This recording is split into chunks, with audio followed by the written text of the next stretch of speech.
Narito nga guys ang latest update or pinakabagong ganap nga ng nag-iisang kapuso actor na si Alden Richards. Talagang napaka-busy talaga na nag-iisang Alden Richards ngayon. Sunod-sunod ang mga ganap, mga proyekto at mga events. Talaga namang marami talagang ganap ang Alden Richards. Ito nga guys ang latest update niya. Isa nga si Alden sa Oxycure, isang ambassador nga dito. Talaga namang marami ring mga fans na cut din or mga solid Alden Richards ang dumalo nga dito sa event na ito ng Oxycure ngayon.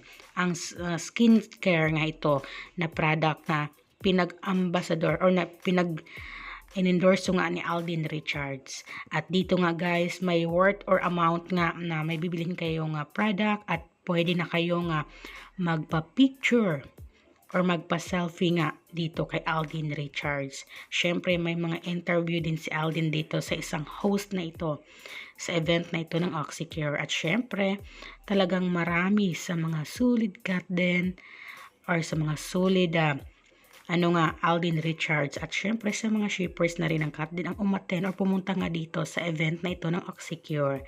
Kaya napakaswerte talaga ng mga fans na nakapagpa-picture kay Alden Richards. At syempre napakabait naman talaga ni Alden. Super ngiti at super entertain sa mga tao na nandoon or sa mga fans nga na nagsuporta at nagmamahal nga sa kanya at syempre sa brand na ito.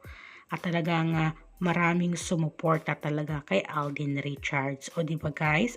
At syempre, alam naman natin na sunod-sunod nga ang mga ganap or mga trabaho na nag-iisang Alden Richards. Pero guys, kitang-kita mo pa rin sa kanyang mukha kung paano siya mag-entertain nga sa mga fans. Ganito ang nag-iisang Alden Richards. Talaga nga smile all the way, 'di ba? Ito ang napakagandang ugali ng isang aktor, hindi suplado. Syempre tatak Alden Richards 'yan. Kaya naman marami talaga ang napamahal sa kanya, lalong-lalo na ngayon sa mga shippers din ng cut din or sa kanilang dalawa nga ni Catherine Bernardo at ni Alden Richards. O ayan.